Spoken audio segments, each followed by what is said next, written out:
Today we're going to do a little more speaking about what is the best diet. All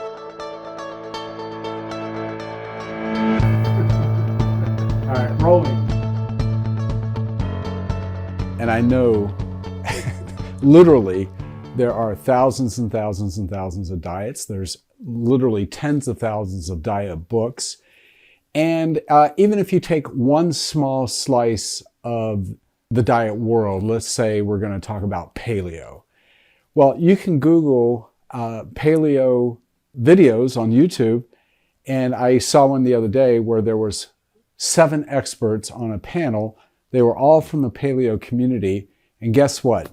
There were 7 different opinions about various items such as carbohydrates, safe carbs, safe starches, how much sugar, is it 25 grams a day of carbohydrates?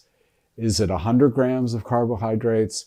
Many, many different shades and shibboleths and ways of looking at things. Well, let me just clarify something. All diets work because that's what we do. We eat, right? We eat to maintain our life. And all diets fail. Like, we don't always get the results that we want from the foods that we're eating. And there's a few ways to distinguish and to understand this, but here's some of the findings that I've personally implemented in my own life in the last couple of years. I think about 2 years ago, I read about autophagy. Autophagy, A-U-T-O-P-H-A-G-Y. This was the winner of the Nobel Prize for Chemistry and Biology in 2016, a Japanese scientist. He discovered the processes by which the body actually does recycling of proteins.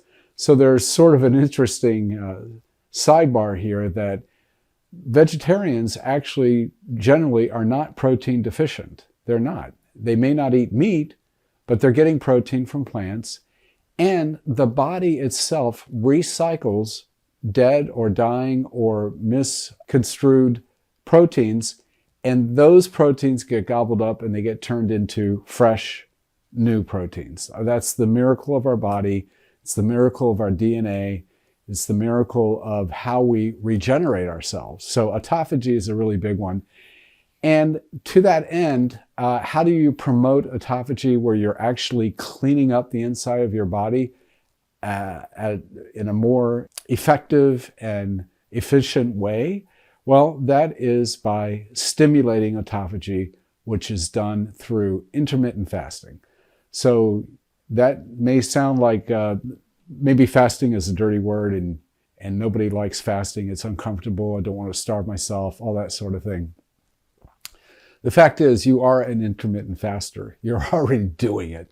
So congratulations, you've joined the ranks of intermittent fasting, because whenever you stop eating in the evening and you decide to go to bed, well, unless you get up at 2 or 3 in the morning and raid the fridge, you're fasting. You're fasting generally 8 to 10 to 12 hours overnight. That's what we do. And it's part of it's intertwined and intermingled with our circadian rhythms. So when the sunlight starts coming up around 6 in the morning, when the sun starts peeping into the windows, the melatonin that you used and you created in your body in order to help you go to sleep the night before, that gets translated through a molecular process. The body actually creates serotonin out of the melatonin. And then you wake up. Isn't that interesting? So what I learned to do to stimulate autophagy and to do more recycling inside of my body, I started intermittent fasting, where I seek to fast for 16 hours and limit my eating to 8 hours a day. So how does that work? Well, it's actually much easier than it sounds, but it goes something like this. When I awake in the morning between 6 and 7:30, I will have a cup of black coffee. Black coffee has no calories, so it's not going to stimulate insulin to being produced. It's only when you consume carbohydrates mainly and protein that you start stimulating insulin. If you if you eat fat, you're actually not stimulating insulin. So that's an interesting thing.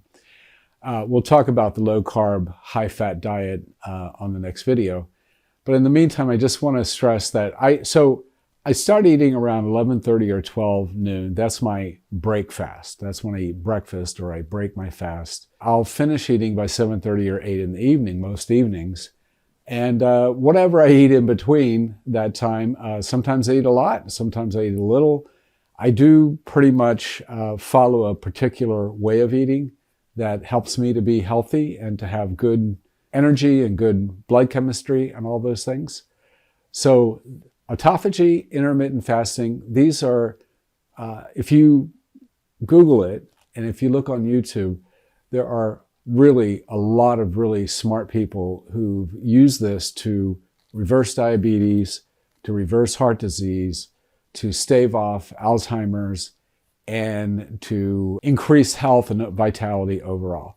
So it's something just to think about, whether you're vegan, whether you're paleo, whether you're a vegetarian, whether you are on the standard American diet, which I know 90% of you are because that's the statistics. The 90% of Americans are on the standard American diet, which is high carb, generally low fat, and way, way, way too much processed food. So just in closing, I want to say, what's the similarities between a paleo diet where you're eating a lot of meat and low carbs, low vegetable, low fruits, and a vegan diet, for example, is that if done correctly, both diets seek to avoid processed foods. I want to share with you that we do have supplements in our store. I've created certain supplements and combinations of supplements to help you live well and to help you live better.